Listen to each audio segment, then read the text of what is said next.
What if I actually told you that narcissists don't actually love themselves?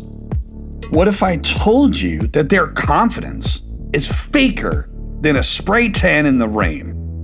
And what if I told you that behind all that bragging, the real story is a deep fear of being nothing at all? Welcome to Voices of Victory. We are going to break it down, and this is going to be one bee's nest I smack with a stick.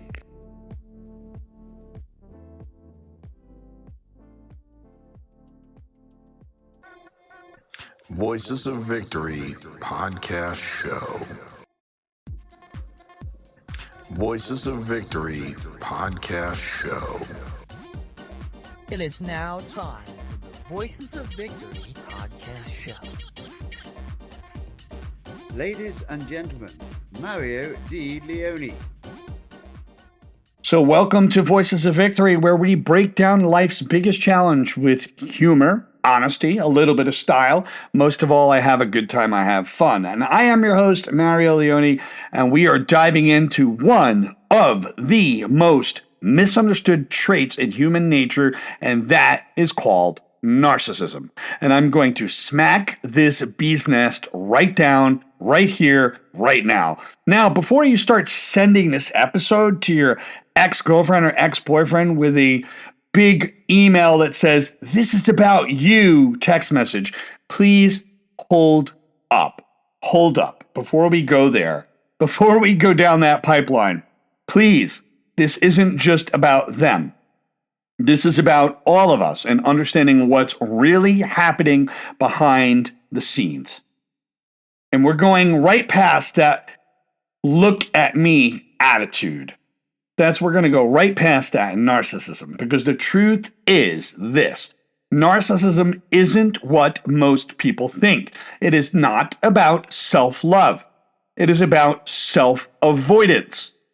And I'm going to break it down right here. And here's the big fact. Are you ready? Brace yourself, buckle up, because this is important. Narcissism is a defense.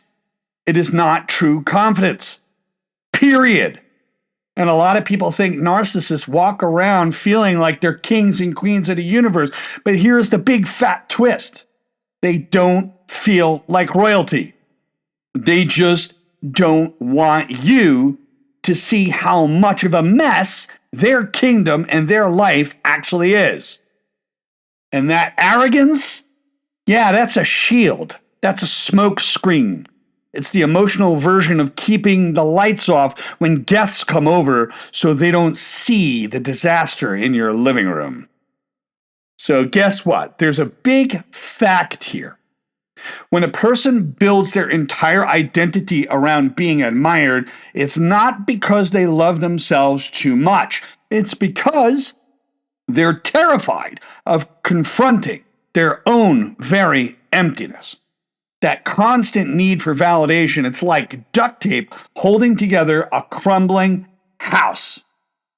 And the worst part is, even when they get admiration they actually crave, it doesn't actually fill the void. They still feel empty at the end of the day.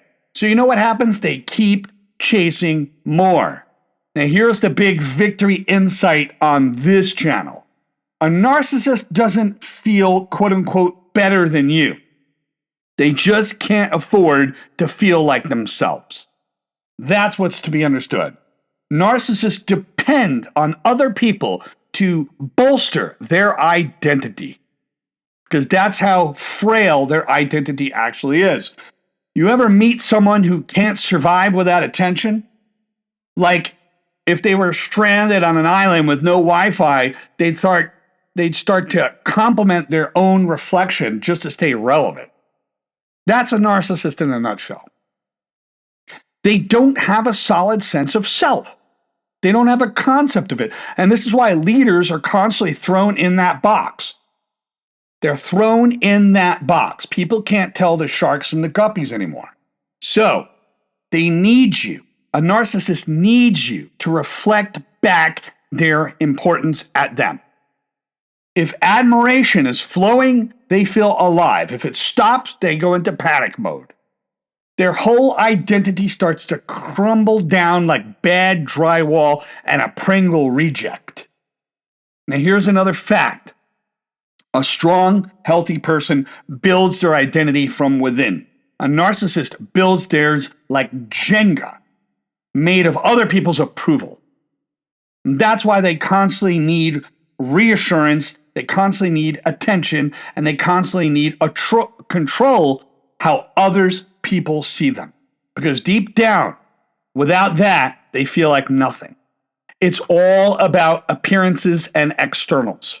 They're trying to go externally to fill in something that is internal. It is NPD. Get that. Here's a victory insight for you. If you take away the spotlight, a narcissist doesn't just feel ignored, they feel erased. And here's the big component of importance is that narcissists fear intimacy because it exposes their true self. They may express themselves relationship-wise, but not in a very supportive way to their partner. And you know what? It can show. They fear being vulnerable. They fear vulnerability. And part of being intimate requires a sense of vulnerability. To some degree, you have to be vulnerable with your partner. And being vulnerable means start to express yourself, those parts of you that feel hard and difficult. You ever notice how a narcissist will just love bomb you at first sight, acting like you're the greatest thing since sliced bread, and then suddenly turn cold, distant, or even critical? That's not by accident. That's their survival strategy. What did you think was going to happen? Real intimacy requires vulnerability, and vulnerability is like kryptonite to a narcissist. Instead of getting closer, they push people away. The moment that things get real, they push people away. Why? Because the more you see them up close, the harder it is for them to keep the illusion going. The more you discover the authentic nature, the more they have to put up a smokescreen. So here's a big fact. When someone has a solid, secure identity, they don't fear being seen. But when your whole life is a performance, then the last thing you want is someone seeing the backstage or getting to know the true you. That's why narcissists sabotage. They sabotage relationships the moment they start to feel too real. When things start getting real, they start getting terrified. They start to backpedal on their commitment. And if they don't backpedal on their commitment and they decide to go forward, it could mean that as they're progressing forward, they're approaching things in a very transactional way. Here's the victory insight. Narcissists want connection, but they fear exposure. So guess what? They only engage in relationships that they could actually control. It's that simple. So this whole idea of superiority as an illusion, that's what it is. This whole concept, it's an illusion. This thought of, oh, I'm superior to this. No. So you ever notice that the loudest, most self-important people in the room are often the ones trying the hardest to prove something? That's because narcissistic false confidence is as real as a knockoff designer bag. It looks good from a distance, but up close, the seams are falling apart. And they act larger than life because deep down inside, they feel small. And that is the biggest problem, is we see people in society now.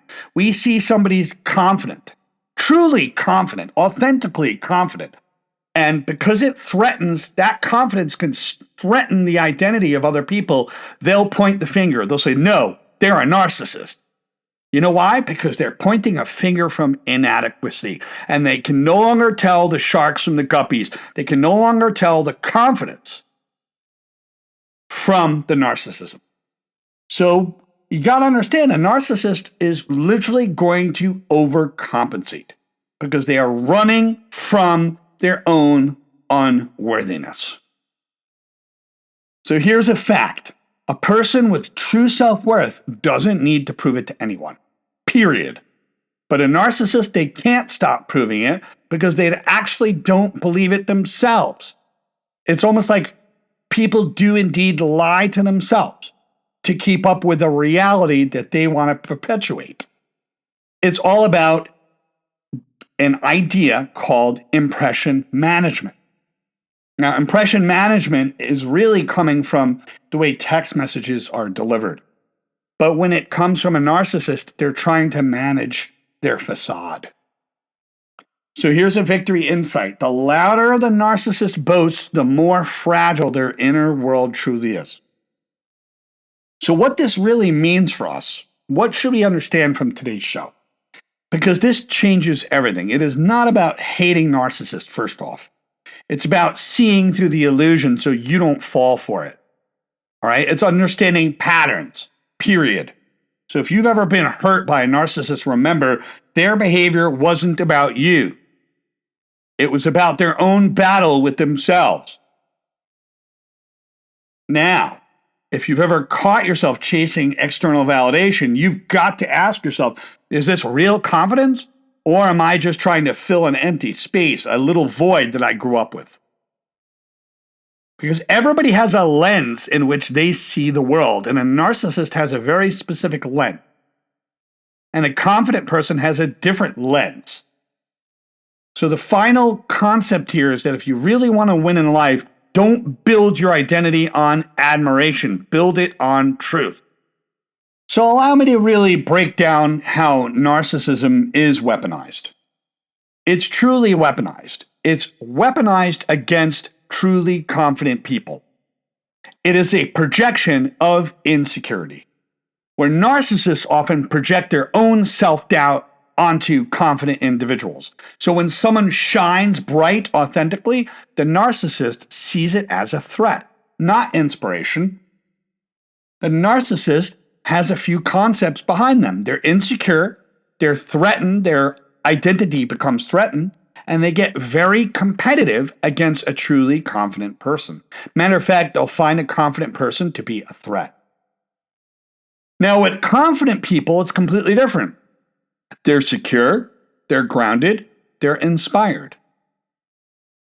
But here's the thing.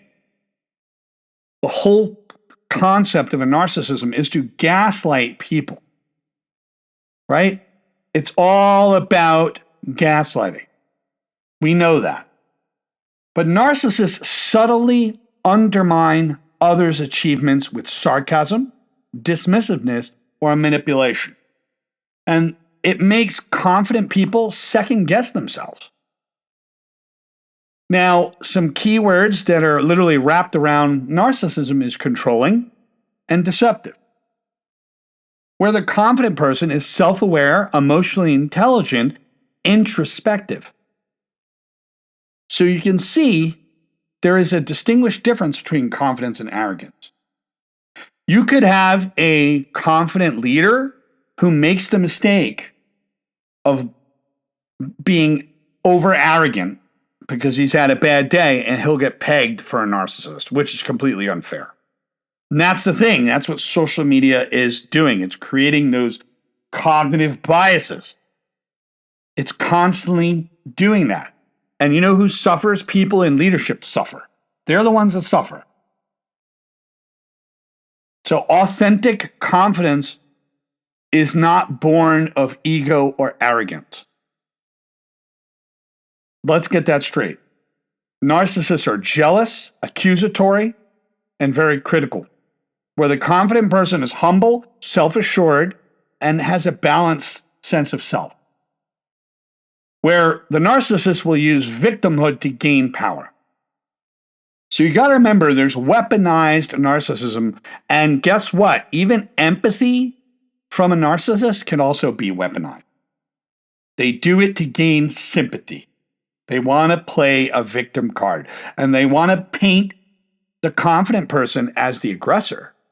So that's the thing. When a fight goes down between a confident person and a narcissist, the narcissist will literally become the victim. I'm such a bad person. And it'll just keep repeating that over. I'm such a bad person. Yeah, I'm so wrong, And that's what happens. There's no accountability. So that's what's important to understand, is that confidence and narcissism are indeed different. The narcissist will have false humility. The confident person will have true humility. That's another thing. It's extremely hard for a narcissist to have genuine humility. I want you to understand that. So false humility is kind of like, it's like a chameleon putting up a different shade. Now, we have to break it all down. There's the core difference. The core difference is that narcissists need validation, they're validation seeking, and they're manipulative, and they're threatened by the success of others. They're also image focused. They lack empathy, they lack humility, and they blame others, and they have a very fragile ego. The confident person is self-validating. They don't need the validation of anybody. They're emotionally aware. They're secure in their own successes.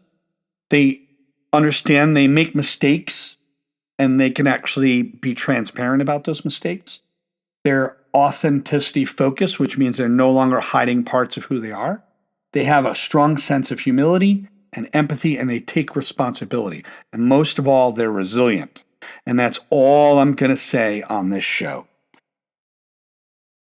So that's it for today. I hope you enjoyed today's episode of Voices of Victory. If you found this episode helpful, please, please, please, please share it with somebody who needs to hear it. And no, I'm not saying send it to your ex-boyfriend or ex-girlfriend, but hey, if you do, you do. I'm Mario Leone, and I'll see you next time.